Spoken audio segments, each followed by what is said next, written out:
Hola a todos y bienvenidos al canal Marco Interno. No olviden suscribirse y darle like al video. Hoy vamos a discutir la película Love Volnu del 2007. La costa báltica, con su melancolía inherente y el constante murmullo del mar, se convierte en el telón de fondo de una historia sobre la colisión de mundos. Conocemos a Mateus, un joven que parece vivir al margen de las convenciones, un alma libre cuya principal ambición es sencilla: surfear. No busca la fama ni la gloria profesional, sino esa comunión efímera con la fuerza indomable del océano. Su vida es austera, marcada por la disciplina de las olas y la soledad elegida, aunque siempre anhela esa conexión profunda que el mar le ofrece. En este paisaje de horizontes grises aparece Lena. Ella es el contrapunto vibrante. Una mujer que parece haber llegado desde el bullicio de la ciudad. Lena no es una simple turista. Está allí por una razón que, al principio, parece puramente profesional. Es fotógrafa, y su ojo está entrenado para capturar la belleza fugaz, quizás buscando en las costas lejanas una historia que justifique su carrera en el mundo del arte visual. Se nota en ella una dedicación casi obsesiva a su cámara, esa herramienta que usa para domesticar la realidad y convertirla en algo estético. El encuentro entre Mateus y Lena es inevitable, como dos corrientes marinas que convergen en un punto. Él, el hombre arraigado a la arena y la sal, se siente inmediatamente atraído por la sofisticación y el misterio que Lena irradia. Ella, por su parte, ve en Mateus algo auténtico, un sujeto perfecto para su lente, un elemento salvaje que contrasta maravillosamente con sus trabajos anteriores más controlados. A medida que Lena se adentra en el mundo de Mateus, se ve forzada a ralentizar su propio ritmo frenético. Las lecciones de surf que él le imparte no son solo técnicas sobre cómo pararse en la tabla, son lecciones de paciencia y respeto por el elemento. Lena aprende a esperar el momento justo, a no forzar la ola, una metáfora clara de cómo su vida profesional y emocional necesitaba un cambio de enfoque. El ambiente se carga de una tensión palpable. El amor florece de manera orgánica, nacido de la arena mojada y las largas conversaciones al anochecer, cuando el frío del Báltico invita a la cercanía. Sin embargo, la realidad tiene una manera cruel de recordarle a Lena su vida anterior. El compromiso profesional la llama de vuelta.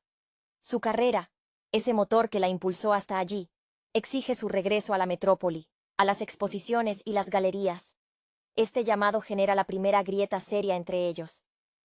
Mateus, que no concibe su vida lejos del mar, ve en la partida de Lena una traición a la pureza de lo que habían construido. Él le pide que se quede, que entienda que su verdadera vocación no está en el papel satinado, sino en el horizonte infinito. Lena duda. La promesa de una vida estable, de reconocimiento artístico, pende sobre la incertidumbre de seguir a un hombre que vive al dictado de las mareas. Ella intenta llevarse una parte de él con ella, quizás fotografiándolo constantemente, intentando conservar su esencia. Pero es imposible encapsular la libertad del surfista en un marco. Finalmente, Lena se marcha. El vacío que deja en la casa costera de Mateus es inmenso, un silencio más profundo que el rugido del mar.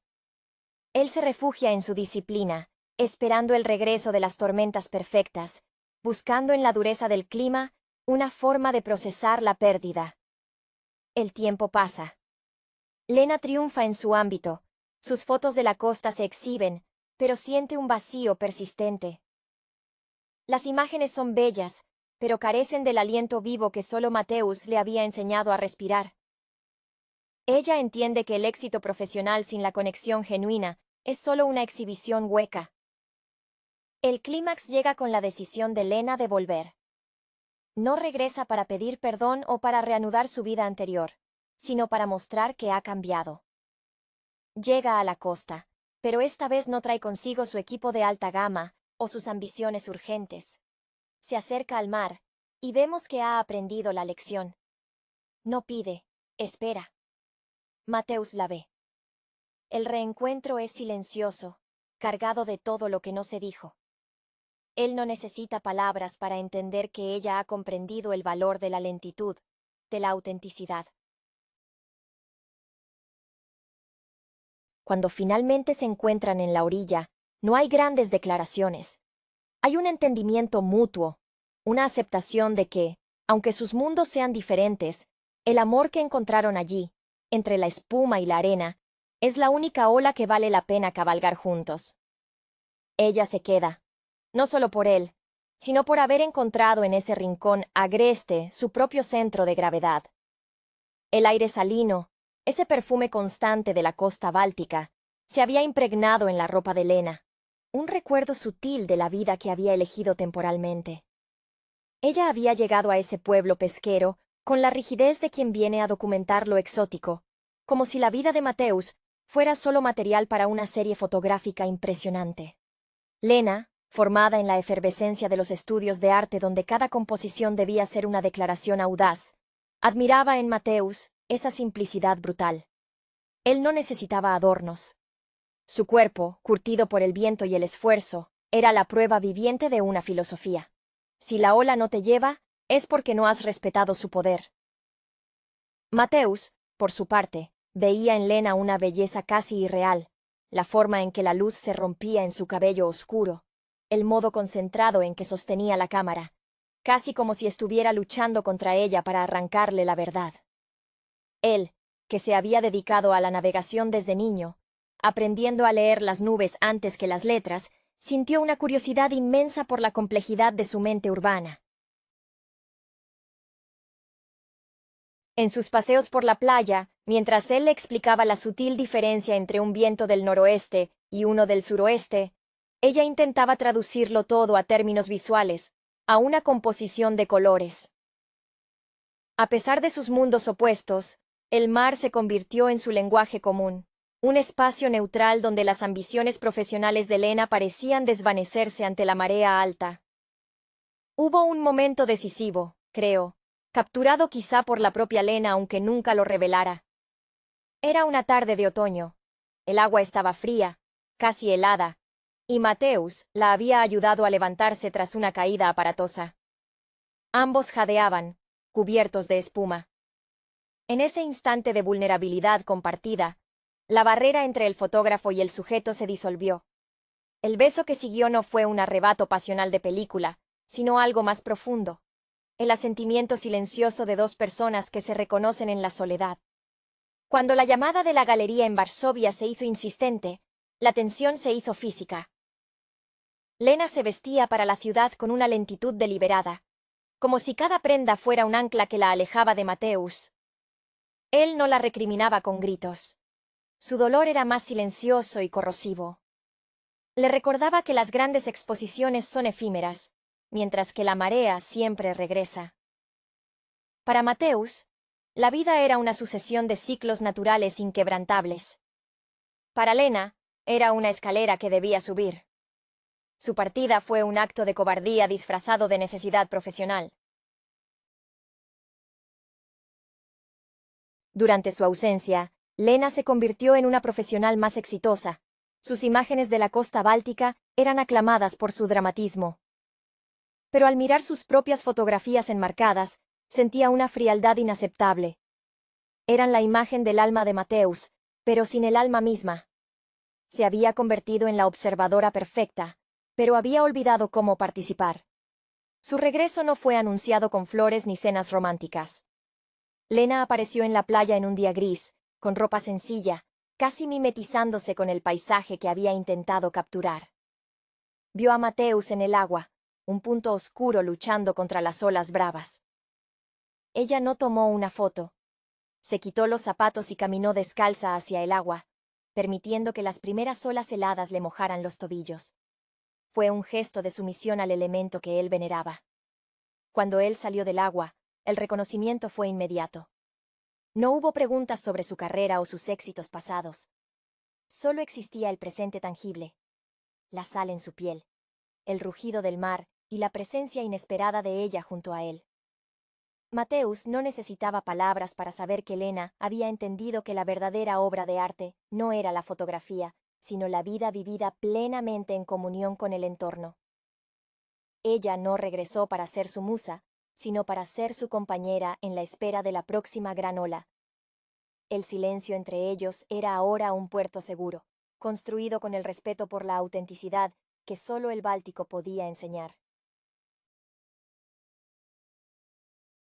El aire denso y húmedo de la costa, ese aliento perpetuo del mar Báltico, parecía haberse adherido a Lena de una manera irreversible. Ella había llegado inicialmente a ese enclave remoto, con la mirada fría y calculadora de la artista que busca lo pintoresco, la materia prima para una narrativa visual. Lena venía de un mundo donde el éxito se medía en el brillo del papel y la altura de los muros de las galerías. Su formación había sido rigurosa, inculcándole que cada imagen debía ser una declaración ruidosa, una afirmación de su visión. En contraste, Mateusz era la quietud personificada, un hombre cuya existencia se regía por la paciencia telúrica del mar. Él no entendía de currículums. Su maestría se demostraba al caer y levantarse, al anticipar la furia o la calma del agua. Mateusz, acostumbrado a la compañía silenciosa de su tabla y el graznido de las gaviotas, se sintió instantáneamente desarmado por la energía nerviosa de Lena.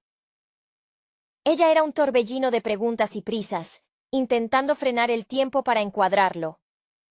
Él, que había aprendido a leer el mar desde que apenas podía caminar, le enseñó a Lena a observar las texturas del agua, a distinguir el azul profundo de la tormenta inminente del gris plomizo de la calma chicha. Ella, en reciprocidad, intentaba explicarle la fugacidad de la fama, el reconocimiento que se gana al exhibir el trabajo, pero para Mateusz, la única exposición válida era la que ofrecía el cielo abierto. Recuerdo la impresión que debió causarle a Lena la primera vez que vio a Mateusz completamente inmerso en su elemento. No era un deporte, era una entrega casi mística. Él no luchaba contra la ola, sino que se convertía en parte de su movimiento, una danza peligrosa y hermosa. Fue entonces cuando la lente de Lena, esa herramienta que usaba para mantener una distancia segura, comenzó a empañarse con la emoción. El afecto que creció entre ellos no fue el producto de escenas elegantes o conversaciones planificadas, sino el resultado de la fatiga compartida, el calor de una manta vieja en una noche fría, y el entendimiento mutuo de ser dos almas que habían buscado refugio en el extremo del mapa. Cuando la ciudad llamó a Lena, fue con el sonido seductor de la realización profesional. La galería que había apostado por su trabajo anterior ahora exigía su presencia. Su partida fue un desgarro lento. Mateusz no expresó su dolor con reproches airados. Su desazón era más profunda, la constatación de que su mundo, basado en la permanencia cíclica del océano, no podía competir con la ambición lineal de ella. Él se quedó en la orilla, viendo cómo el coche se alejaba, sintiendo que la única ola que no podría volver a cabalgar era esa que se había marchado. Lena triunfó. Sí, pero su éxito era hueco. Sus fotografías, aunque técnicamente impecables, carecían de ese pulso vital que había sentido al lado de Mateusz. En los salones de arte, rodeada de admiradores que alababan su autenticidad, ella se sentía la impostora más grande. Se dio cuenta de que había intentado embotellar el mar, y al hacerlo, lo había matado en el proceso. La vida se le presentaba como una sucesión de planos bien compuestos, pero sin la brisa real en el rostro. Su regreso fue un acto de penitencia y redescubrimiento. No buscó a Mateusz en el pueblo, sino que fue directamente a su santuario. La playa, antes del amanecer. Lo encontró como siempre, ya en el agua, un contorno oscuro desafiando las crestas grises. Lena no se molestó en vestirse a la moda urbana. Se despojó de todo lo superficial, de los zapatos caros, de la chaqueta de diseñador. Entró en el agua helada, permitiendo que el shock térmico borrara el barniz de su vida anterior. No era una invitación a volver a ser su novia. Era una declaración de que había aprendido a respetar el frío, el esfuerzo, la espera. Cuando Mateusz salió del agua, la miró. No había sorpresa, solo una aceptación profunda. En sus ojos no había espacio para el juicio, solo para la realidad ineludible del mar que los había unido. Lena no había regresado para exigirle que dejara su vida. Había regresado para demostrarle que ahora podía compartir el silencio y la espera, En esa orilla desolada, bajo un cielo que se abría al sol naciente, no se prometieron un futuro de cuentos de hadas, sino una vida donde la autenticidad, aprendida a fuerza de olas y viento, sería el único ancla necesaria. Ella había vuelto a casa, no a un hombre, sino a la única forma de vida que había llegado a sentir como verdadera. El agua fría del Báltico, esa caricia cortante que Lena había temido en su vida anterior, ahora se sentía como una purificación necesaria. Se quedaron en la orilla, él cubierto de sal y ella empapada, los dos observando el horizonte donde el mar y el cielo se fundían en una promesa incierta. La diferencia entre ellos seguía siendo vasta. Mateusz era el anclaje, el hombre que nunca abandonaría su código elemental. Lena era ahora la navegante que había aprendido a leer los vientos, aunque viniera de un puerto lejano. La cuestión no era si ella se quedaría permanentemente, sino cómo lograrían fusionar sus ritmos sin que uno asfixiara al otro. Mateusz, con esa economía de palabras que lo caracterizaba, no preguntó sobre su carrera terminada o sus galerías vacías. En cambio, le señaló una formación de nubes en la distancia, indicando que la marea cambiaría pronto. Era su manera de decir, el pasado ya no importa, concéntrate en lo que viene.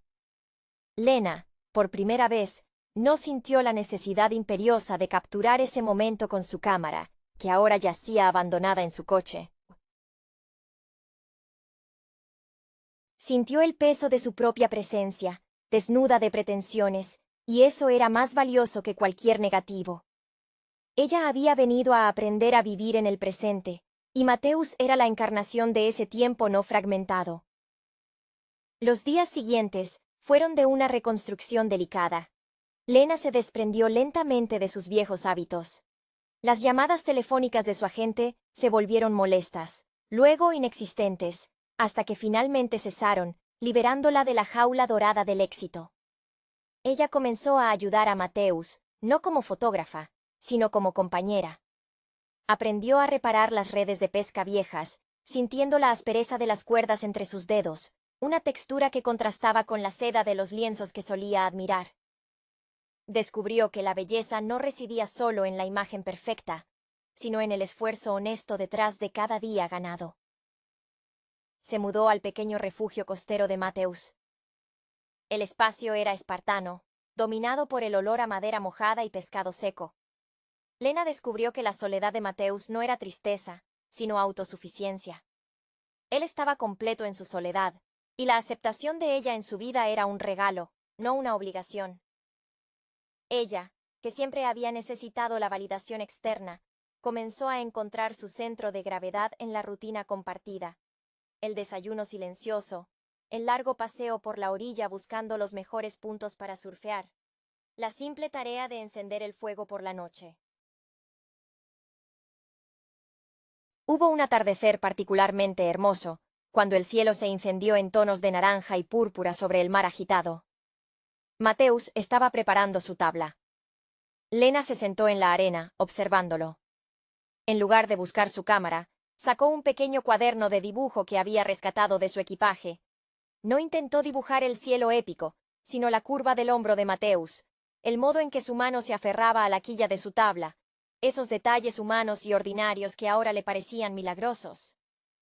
Era un arte que no buscaba exhibición, sino memoria personal y gratitud. Al verla dibujar, Mateusz sonrió, un gesto raro y genuino. En ese instante, entendieron que no tenían que renunciar a sus identidades, sino que debían aprender a traducir sus mundos al idioma del otro. Ella seguiría viendo la belleza, pero ahora su lente sería el corazón, y el Báltico, su estudio compartido, el testigo silencioso de su improbable y profundamente arraigada conexión. El lento asentamiento de Lena en la vida costera no fue una rendición, sino una negociación silenciosa con el paisaje y consigo misma. Ella descubrió que la quietud, que antes le parecía el vacío de la inacción, era en realidad un espacio fértil, donde las ideas podían germinar sin la presión del mercado del arte. El refugio de Mateusz, austero hasta el límite, la obligó a despojarse de las capas de artificio acumuladas durante años de carrera. Las manchas de pintura vieja en el suelo y el constante aroma a sal y resina se convirtieron en su nuevo lenguaje estético, más honesto que cualquier catálogo de exposición. Mateus, por su parte, observaba la transformación de Lena con una mezcla de cautela y alivio. Él había temido que su sofisticación urbana la hiciera inadaptada a la dureza de su existencia. Sin embargo, Lena demostraba una tenacidad inesperada. Cuando una tormenta particularmente violenta destrozó parte de la pequeña cabaña que servía de almacén, ella no se quedó aterrorizada. Tomó un martillo, y aunque torpemente al principio, ayudó a asegurar las tablas y a taponar las filtraciones. No se trataba de igualar sus habilidades, sino de compartir la carga y la responsabilidad del entorno. Su comunicación seguía siendo un diálogo entre dos dialectos. Mateus hablaba de la fuerza del agua, de la sabiduría del retiro.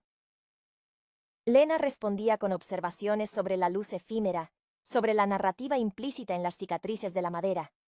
Cuando ella dibujaba en su cuaderno, ya no buscaba la perfección escultural, sino la verdad del movimiento. Dibujaba a Mateus en la tabla, capturando no el surfista estrella, sino al hombre exhausto y satisfecho después de una sesión difícil. Esos dibujos eran ofrendas privadas, regalos que solo él podía entender completamente, pues conocía el esfuerzo detrás de cada línea. El mar Báltico, que antes había sido el campo de batalla de su separación, se convirtió en el mediador de su reconciliación. Una tarde, mientras el sol se hundía, tiñendo las olas de un violeta profundo, Mateus le enseñó a Lena a distinguir las corrientes submarinas peligrosas. Él la tomó de la mano bajo el agua, guiándola a través de un remolino inesperado.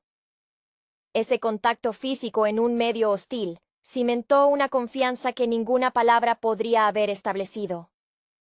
Lena entendió que la vida con Mateus no sería fácil ni cómoda, sino auténtica y llena de riesgos calculados, riesgos que valía la pena correr juntos. La decisión de Lena de permanecer no fue un final de cuento, sino el inicio de una coexistencia compleja, pero resonante. Ella no abandonó por completo su ojo artístico. Simplemente reorientó su enfoque. Empezó a organizar pequeñas exhibiciones comunitarias en el pueblo, mostrando la vida cotidiana de los pescadores y surfistas locales, utilizando técnicas más sencillas y accesibles, alejadas del elitismo de las grandes ciudades. Su arte ahora celebraba la permanencia de la vida frente a la transitoriedad del clima, una lección aprendida de su compañero. Mateus la apoyó con su presencia silenciosa, sabiendo que ella había encontrado una manera de ser fiel a sí misma, sin tener que huir del mar que los había unido. Su historia no era sobre dos mundos que se fusionan, sino sobre dos almas que, habiendo aprendido la lección del océano, decidieron navegar juntas en la misma dirección, hacia el horizonte de su propia y tranquila verdad. El aire persistente de la costa, ese velo salino que se adhiere a todo lo viviente en el Báltico, se había convertido en el perfume característico del nuevo hogar de Lena. La transición de las galerías asépticas y la luz artificial de las ciudades al espacio crudo y honesto de la cabaña de Mateus fue gradual, marcada por la aceptación de las imperfecciones. Ella se había despojado de sus ropas estructuradas y había adoptado la funcionalidad de la lana gruesa y las botas gastadas, prendas que servían al propósito del clima y no a la imagen. El cuaderno de dibujo se había transformado. Ya no contenía bocetos para futuras exposiciones, sino estudios detallados de las grietas en la madera, las texturas musgosas de las rocas y, sobre todo, la musculatura tensa de Mateus mientras esperaba la ola perfecta. Mateus, al ver la dedicación de Lena a estos nuevos estudios, comprendió que ella no había renunciado a su vocación, sino que la había desintoxicado. Su arte ahora era un acto de inmersión, no de disección. Él apreciaba esa quietud concentrada que ella exhibía, una calma que reflejaba la suya propia antes de entrar al agua. Cuando ella se sentaba a dibujar mientras él reparaba el velero viejo, el silencio entre ellos no era una ausencia de comunicación, sino un entendimiento profundo, donde cada uno estaba ocupado en su propio ritual de conexión con el mundo. La aceptación de la dureza del entorno se consolidó una tarde en que el mar, en un arrebato de furia primaveral, amenazó con inundar la parte baja de su refugio. Mientras Mateus luchaba por mover las provisiones a un lugar seguro, Lena no se paralizó por el miedo. Recordando las lecciones de eficiencia que había visto en su vida anterior, la forma en que los equipos profesionales reaccionan bajo presión, organizó el poco equipo de rescate que tenían, priorizando lo esencial. Su mente, antes entrenada para la estrategia de una inauguración, se aplicó a la supervivencia elemental. Al final, aunque agotados y empapados, habían salvado lo importante. Esa noche, al compartir una sopa caliente, la mirada de Mateus era de un respeto sin reservas.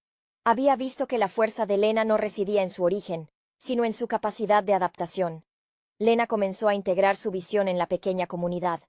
Las exposiciones que organizaba eran eventos locales, celebraciones de la resiliencia del pueblo costero. Mostraba retratos de pescadores con manos curtidas por el salitre, y paisajes que capturaban la melancolía del invierno, pero siempre con un matiz de esperanza en la luz. Su arte se había vuelto local y universal a la vez. Mateus asistía a estos eventos, permaneciendo al margen, como una sombra protectora, contento de ver que el talento de Lena florecía sin necesidad de la aprobación de la élite urbana. La relación se había cimentado en la idea de que podían compartir el mismo espacio sin fusionar sus naturalezas. Él seguiría siendo el hombre del mar, ella la mujer del detalle y la observación, pero ahora sus caminos convergían en el hogar.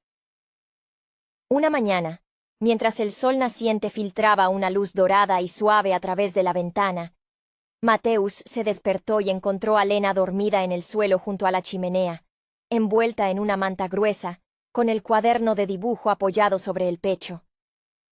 No era la imagen de una fotógrafa de renombre, sino la de alguien que finalmente había encontrado reposo. Él la cubrió con más calidez, consciente de que el mayor logro de su vida no era haber dominado una ola, sino haber ayudado a otra alma a encontrar su propia marea interior. El Báltico seguía rugiendo afuera, pero dentro de esa pequeña cabaña reinaba una paz que ni toda la fama del mundo podría comprar. El descubrimiento de esa paz en el interior del hogar marcó un punto de inflexión sutil pero definitivo en la vida de Lena. Ya no era una intrusa en el mundo de Mateus. Se había convertido en parte de su ecosistema, una fuerza natural más, aunque diferente. La aspereza del entorno, que antes representaba un desafío a su comodidad, ahora se sentía como un filtro necesario que separaba lo esencial de lo superfluo. Ella había aprendido que la verdadera disciplina no residía en el rigor de una rutina autoimpuesta, sino en la obediencia a los ciclos ineludibles de la naturaleza. Mateus, habituado a la inconstancia del mar, observaba con una serenidad inusual cómo Lena integraba las tareas del hogar y el mantenimiento de su pequeño mundo. Ella demostró una habilidad notable para encontrar belleza en la reparación, para ver la historia en el objeto desgastado. Si antes su cámara buscaba el momento fugaz, ahora sus manos buscaban la permanencia en la artesanía. Reparó una vieja silla de madera que Mateus había relegado al olvido, lijándola y barnizándola con una paciencia que habría sido impensable en su vida anterior, cuando una imperfección era motivo para desechar y reemplazar. La comunidad local, inicialmente escéptica ante la chica de la ciudad, comenzó a integrarla en su ritmo pausado. Cuando Lena organizaba las pequeñas muestras de arte, no buscaba atraer a críticos externos, sino celebrar los logros internos del pueblo, el mejor pescado de la temporada, la tabla de surf mejor restaurada. Su talento se había domesticado, sí, pero esa domesticación había liberado su visión de la tiranía de la ambición. Mateus, que solía evitar las reuniones sociales, ahora se permitía aparecer en esos eventos, apoyado por la presencia tranquila de Lena, aceptando el reconocimiento no como una meta, sino como un subproducto natural de una vida bien vivida. Una tarde de invierno, cuando el viento silbaba a través de las rendijas de la cabaña, con una intensidad casi dolorosa, Mateus, se quedó en tierra, con una lesión leve en el hombro que lo inhabilitaba para el surf.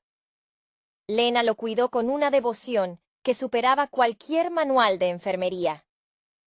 Ella preparó compresas calientes y le leyó en voz baja, eligiendo libros de poetas locales que hablaban de la paciencia y la niebla, textos que Mateus nunca se habría permitido leer en sus días de plena actividad. Fue en ese periodo de inmovilidad forzada cuando Mateus comprendió la profundidad del compromiso de Lena. No era solo que se había quedado, era que había decidido vivir al ritmo lento y a veces doloroso que él marcaba. El Báltico, en su invierno más crudo, se presentaba como una inmensidad blanca y hostil.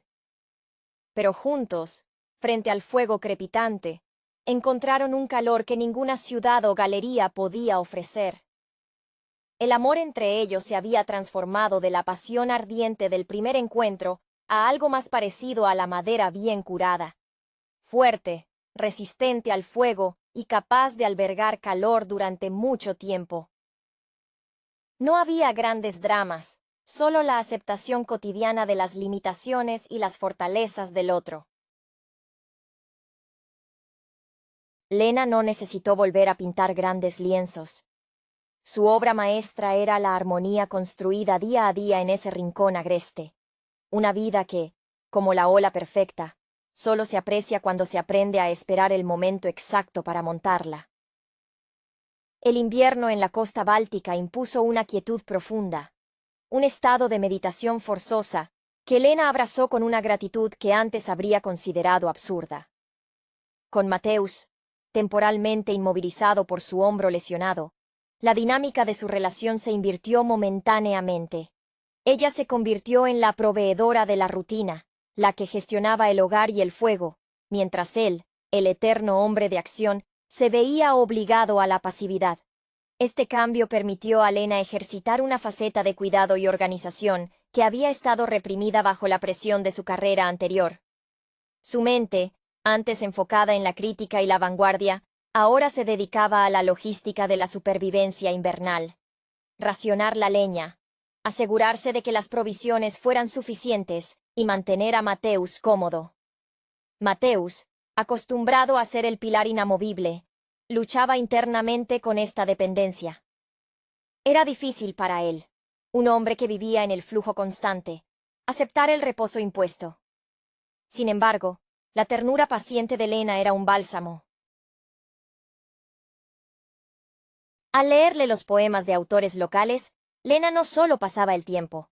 Estaba absorbiendo la mitología del lugar, entendiendo que la identidad de Mateus estaba intrínsecamente ligada a la resistencia de esa tierra ante las inclemencias. Ella comprendió que el surf no era solo un deporte, sino una forma de honrar la fuerza bruta del paisaje. Cuando el hombro de Mateus comenzó a sanar, el primer acto de celebración fue un paseo por la playa desierta, cubierta de escarcha. El mar era gris acero, furioso y hermoso. Mientras caminaban, Mateus se detuvo y recogió una pieza de madera erosionada por el oleaje, pulida hasta adquirir una suavidad sedosa. Se la ofreció a Lena. No era un objeto artístico, ni funcional, sino simplemente un regalo del mar. Lena lo aceptó, guardándolo en su bolsillo, sintiendo el peso cálido de esa simple ofrenda contra su palma. Era un símbolo claro. La belleza residía ahora en lo no planeado, en el accidente afortunado del camino. La primavera trajo consigo el deshielo, y con él, el regreso de Mateus al agua. Fue un regreso cauteloso, medido, y Lena lo observó desde la orilla con una mezcla de orgullo y ansiedad. Ya no sentía la necesidad de fotografiar su regreso triunfal. En cambio, se dedicó a preparar un pequeño estudio en un anexo de la cabaña, un espacio donde la luz filtrada del norte sería perfecta para sus dibujos y pequeñas acuarelas. No eran piezas para galerías, sino crónicas personales. Pintaba los amaneceres después de las tormentas, los rostros sonrientes de los pescadores jubilados, y Mateus, visto desde la perspectiva de quien espera en la orilla, sereno y en control. La dualidad de sus vidas persistía, pero ahora era complementaria. Lena había encontrado que el éxito en el arte verdadero no estaba en la fama, sino en la honestidad de la representación. Su presencia en la costa había enriquecido la vida de Mateus con una capa de introspección y cuidado que antes le era ajena, mientras que él le había enseñado el valor del silencio y la espera. El Báltico seguía siendo el telón de fondo melancólico, pero ahora era también el espejo donde ambos habían aprendido a verse con claridad, aceptando que el amor más fuerte no es el que une mundos perfectos, sino el que celebra la belleza de sus diferencias fundamentales. Se habían anclado mutuamente en la realidad, y esa quietud compartida era más emocionante que cualquier ola rompiendo en la orilla. El regreso de la luz primaveral al Báltico trajo consigo una explosión de vida que contrastaba con la hibernación del invierno. El mar, antes una masa de acero y furia, se ablandó en tonos esmeralda y turquesa, invitando de nuevo al surf. Para Mateus, volver al agua fue como respirar después de una larga apnea. Su cuerpo, aunque todavía recordaba la lección del reposo forzado, recuperó rápidamente su ritmo ancestral. Lena, ahora con una piel curtida por el sol filtrado y el viento, lo observaba desde la playa, no con la mirada tensa del fotógrafo que busca el ángulo perfecto, sino con la calma de quien conoce el destino de su sujeto. La colaboración entre ellos se hizo más evidente en el día a día. Lena, con su ojo entrenado para la composición, ayudaba a Mateus a organizar sus herramientas y provisiones de pesca. Ella no dirigía, sugería con sutileza, aplicando principios de eficiencia aprendidos en el caos de la logística urbana, pero adaptados a la simplicidad costera. Por ejemplo, sugirió un mejor sistema de drenaje para su pequeño cobertizo, y Mateus, que siempre había confiado en su instinto, aceptó la lógica práctica de su nueva compañera. No era una imposición, era una optimización de su existencia.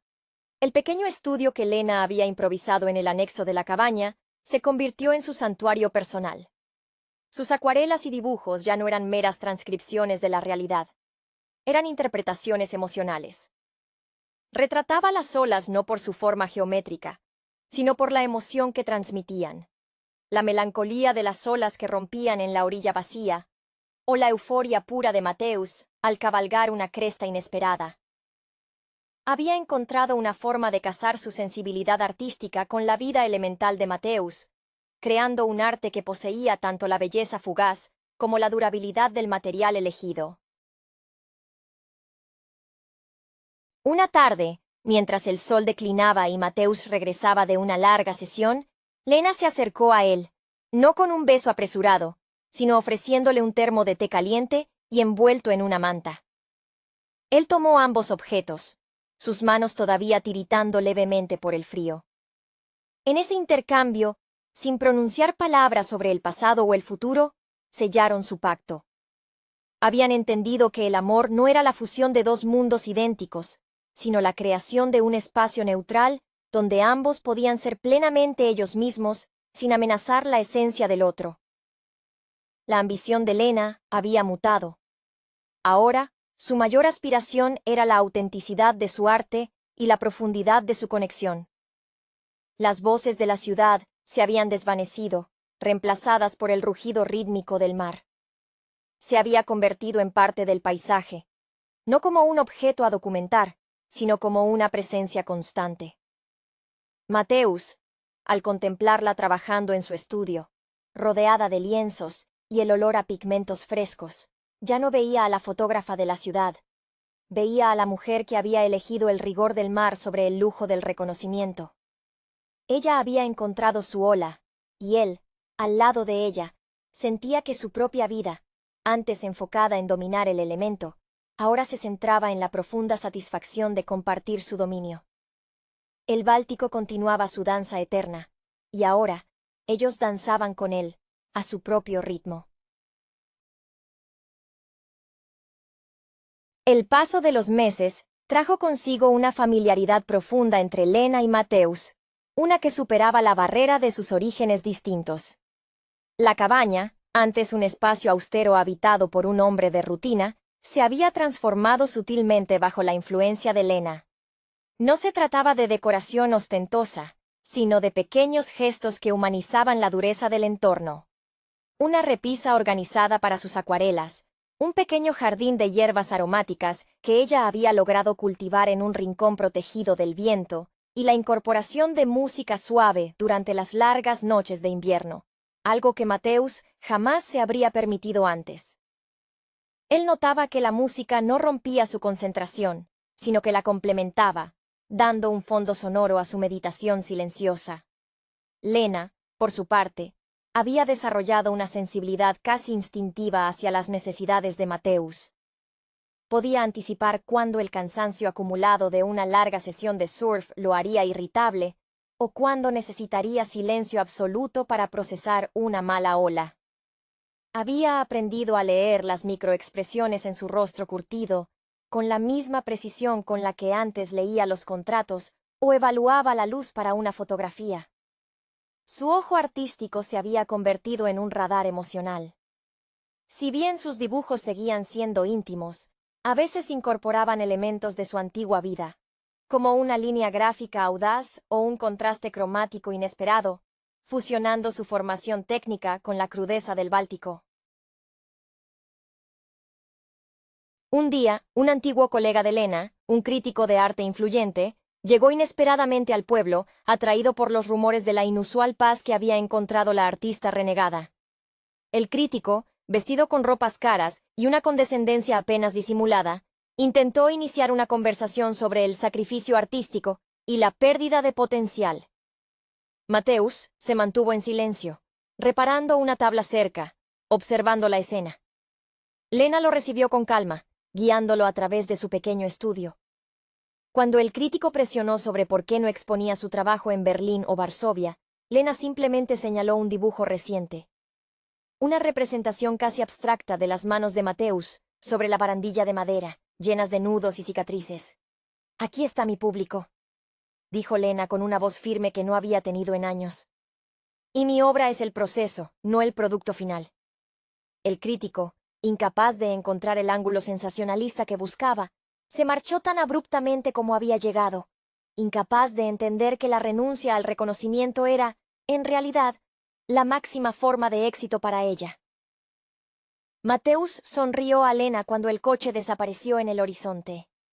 No era una sonrisa de triunfo, sino de reconocimiento mutuo. Ella no había tenido que defender su elección. Su vida ahora hablaba por sí misma.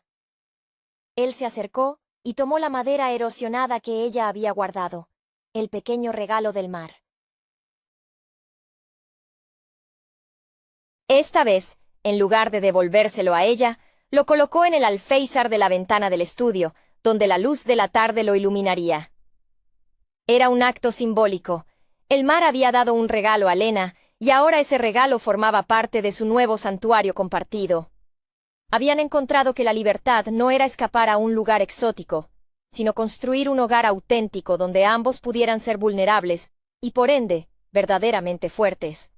El aire del Báltico, antes un mero telón de fondo melancólico, se había convertido en el lienzo sobre el cual Mateusz y Lena pintaban su vida cotidiana.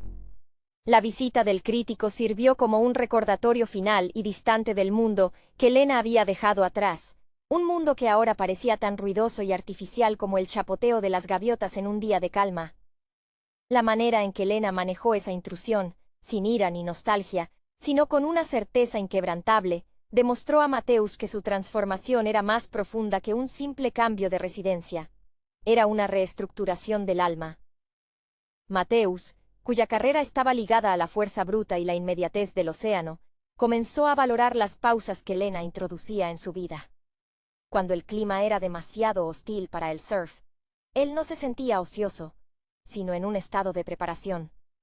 Se dedicaba a afilar sus herramientas de pesca o a fortalecer las juntas de la cabaña. Tareas que Lena supervisaba con su cuaderno de dibujo en mano, documentando la nobleza del trabajo manual. Él se dio cuenta de que, en su búsqueda solitaria de la ola perfecta, se había olvidado de la belleza inherente al mantenimiento, al cuidado del refugio que lo protegía de esas mismas olas. Lena, por su parte, había encontrado en el acto de cuidar a Mateusz durante su lesión una conexión más íntima que cualquier apasionado encuentro en la orilla. Ella había aprendido la lengua de su cuerpo, la rigidez en sus hombros antes de una mala sesión, el ligero temblor de sus dedos cuando el frío era extremo. Su arte se volvió más clínico y, paradójicamente, más emotivo. Ya no buscaba capturar el clímax, sino la belleza de la resistencia, la forma en que la vida se aferra a la existencia incluso cuando el mar intenta reclamarla. Sus dibujos de las manos de Matthäus se convirtieron en una serie elogiada silenciosamente entre ellos, un monumento a la autenticidad. La pareja desarrolló un ritual nocturno que marcaba el ritmo de su paz. Después de la cena frugal, Matthäus encendía un fuego pequeño, más para el ambiente que por necesidad calórica, y se sentaban juntos. A veces él le contaba historias de naufragios lejanos o de tormentas legendarias que había vivido, relatos crudos y sin adornos. Lena escuchaba, no para encontrar inspiración para un artículo, sino para comprender la cosmología de su compañero. Eran historias de supervivencia, y ella había sobrevivido a su propia forma de naufragio, el fracaso de perseguir una vida que no era la suya. El mar Báltico, cíclico e implacable, los mantenía unidos en una dependencia mutua y saludable. Cuando Matthäus regresaba del agua, la primera persona que buscaba con la mirada no era su tabla, sino Lena en la ventana, la luz de su pequeño estudio reflejada en el cristal. Ella era su puerto seguro, el ancla que le permitía navegar las aguas turbulentas de la vida sin perderse a sí mismo. Y él era para ella el faro que le impedía volver a desviarse hacia las luces engañosas de la orilla urbana. Su amor no era una epopeya de pasión desenfrenada, sino una oda a la quietud ganada a pulso, una prueba de que la verdadera libertad se encuentra al aceptar las propias limitaciones y construir un hogar en la autenticidad compartida. La película Lovi Volnu, de 2007, un título que en ruso evoca la idea de atrapar la ola, se presenta como un estudio de personaje inmerso en la cruda realidad de la adolescencia y la búsqueda de identidad en un entorno urbano, a menudo opresivo. Esta cinta rusa, dirigida por Víctor Ginsburg, se distancia de los clichés del cine juvenil para ofrecer una mirada más áspera y estilizada a la alienación. La narrativa se centra en la figura de Dima, un joven que se siente desarraigado en San Petersburgo, buscando refugio y significado en el submundo del rock alternativo y la cultura underground. El análisis visual es fundamental para entender la atmósfera que Ginsburg construye. La cinematografía emplea paletas de color frías, contrastes marcados y una estética que bebe directamente del cine independiente de principios de siglo, con ecos del cyberpunk y una sensibilidad que recuerda a ciertos trabajos de Darren Aronofsky en su enfoque de los estados alterados y la marginalidad. La ciudad no es un mero telón de fondo. Es un personaje activo, un laberinto de hormigón y neón que refleja el estado interior de Dima. El personaje principal, interpretado por Pavel Trubiner, encarna esa transición turbulenta entre la infancia y la edad adulta, marcada por la incomprensión de sus padres y la necesidad urgente de pertenencia. Su fascinación por la música, especialmente por bandas que canalizan la frustración y el nihilismo juvenil, funciona como un espejo de su propia psique. La música en la película no es solo banda sonora. Es el lenguaje que Dima no logra articular con palabras. Es interesante notar cómo el director aborda la influencia de la contracultura. Ginsburg, conocido por su incursión en el mundo de la moda y el arte visual, trae a la pantalla una visión muy pulida de lo alternativo. Esto podría interpretarse como una crítica sutil a cómo la subcultura es absorbida y estetizada, incluso cuando su esencia es la protesta y el rechazo a lo establecido. El filme parece dialogar con la herencia literaria rusa de la melancolía generacional, actualizándola a la era postsoviética, donde las grandes ideologías han colapsado y el individuo lucha por encontrar un propósito más pequeño pero auténtico. La relación de Dima con otros personajes, especialmente con el círculo de músicos y su interés amoroso, se desarrolla con una torpeza y una intensidad propias de la juventud. estos encuentros están teñidos de fatalismo. Las conexiones parecen efímeras, destinadas a romperse bajo la presión de las circunstancias o las decisiones impulsivas de los protagonistas. No hay un final feliz tradicional. Hay una resolución que se siente más como una aceptación de la ambigüedad de la vida. Love y Volnu se distingue por su rechazo a ofrecer respuestas fáciles. Es una película que requiere que el espectador tolere la incomodidad, la falta de narrativa lineal pulcra y la sensación constante de deriva. El título, Atrapa la ola, se convierte en una metáfora ambigua. ¿Es la ola una oportunidad de trascendencia o simplemente el impulso ciego de la juventud que te arrastra hacia donde sea? La película sugiere que, a veces, simplemente mantenerse a flote ya es una victoria considerable. Su fuerza reside en capturar esa energía volátil y estilizada de un momento vital, donde todo se siente importante y nada es seguro. La atmósfera densa y casi claustrofóbica de San Petersburgo en Love y Volnu amplifica la sensación de aislamiento de Dima. No es solo el clima gris lo que lo oprime, sino la arquitectura monumental que a menudo empequeñece al individuo. Un reflejo visual de cómo las estructuras sociales y familiares parecen inamovibles para el joven. Ginsburg, con su ojo entrenado en el diseño y la imagen, utiliza estos espacios para crear metáforas arquitectónicas de la prisión emocional. Los apartamentos de paneles prefabricados, tan comunes en la Rusia de esa época, contrastan violentamente con los sótanos húmedos y oscuros, donde la banda ensaya. Estos últimos son los verdaderos santuarios, lugares donde la autenticidad se puede fingir, o quizás, por un momento fugaz, alcanzar. El arco emocional de Dima está marcado por una búsqueda desesperada de validación externa. Su admiración por el líder de la banda, un personaje más cínico y consumado en el arte de la desilusión, subraya la necesidad del joven de encontrar un mentor o un modelo a seguir que no le ofrezca las promesas vacías del mundo adulto. Esta dinámica espejo-idealización es crucial. El líder de la banda personifica la libertad que Dima anhela, aunque esa libertad esté íntimamente ligada al peligro y la autodestrucción. Cuando la película se adentra en las relaciones interpersonales, la fragilidad se hace palpable. Los diálogos son a menudo cortantes o elusivos, llenos de lo que no se dice.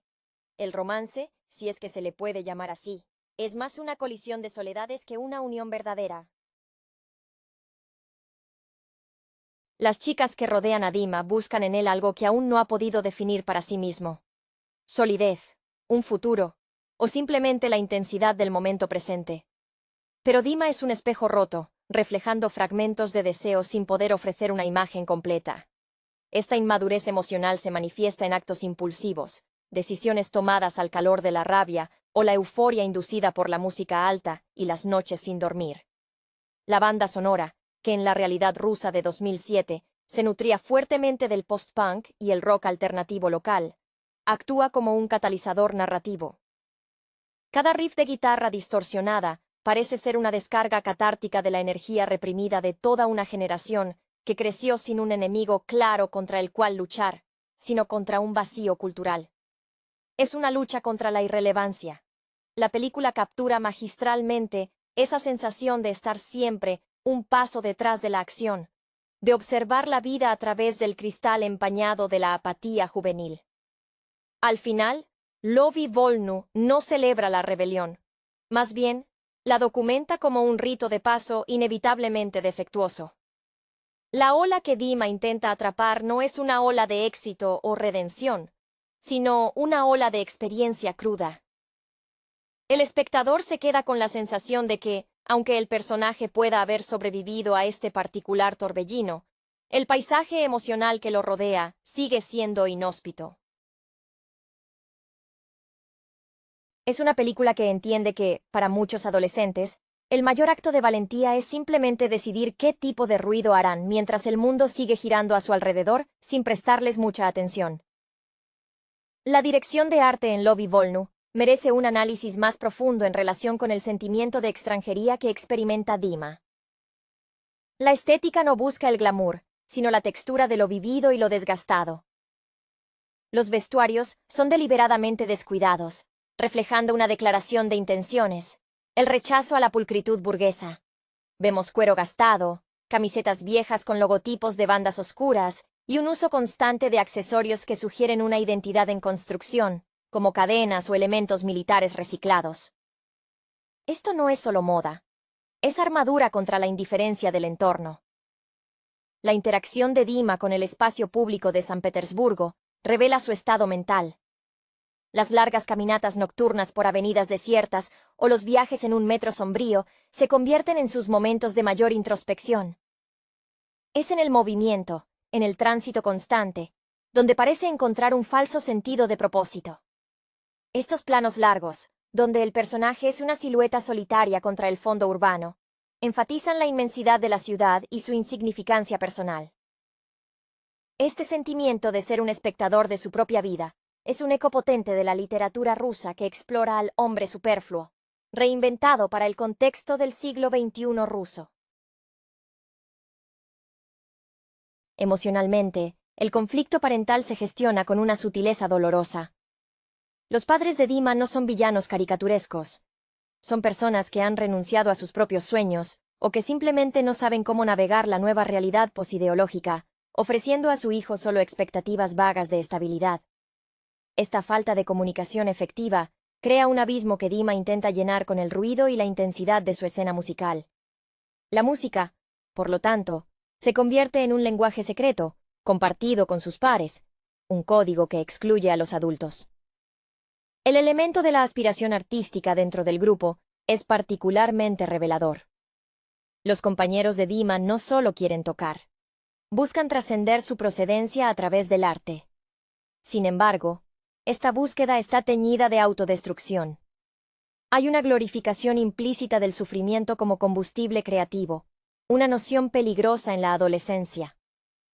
La película maneja con destreza la delgada línea entre la pasión genuina y el mero escapismo nihilista.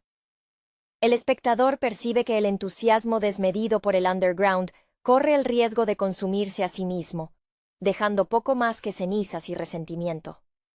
Lobby Volnu funciona como un documento social al capturar la ansiedad de una generación que heredó un país en transición sin tener un mapa claro. La ola no es solo un evento, es el pulso vital que Dima teme perderse. Es la promesa, aunque tenue, de que su experiencia, por caótica que sea, tendrá eventualmente un significado o, al menos, una historia que contar. La película nos deja con la inquietante certeza de que atrapar esa ola a menudo implica dejarse llevar por ella, incluso si el destino final es incierto o potencialmente destructivo. La belleza de la obra reside en su honestidad, al mostrar que, a esa edad, la intensidad de la búsqueda a menudo supera la importancia del hallazgo. La dirección de fotografía, al apoyarse fuertemente en el grano y las texturas rugosas, dota a cada fotograma de una cualidad casi táctil. Se percibe el frío, el polvo de los locales de ensayo y la humedad de los pasillos de los bloques de viviendas. Esta materialidad contrasta con la ligereza casi etérea de los sueños y las ambiciones de Dima, creando una tensión constante entre lo tangible y lo inalcanzable. Es una película que exige ser sentida tanto como vista. El personaje femenino central, aquel interés amoroso que funciona más como un catalizador de la confusión que como un ancla, está dibujado con la misma ambigüedad.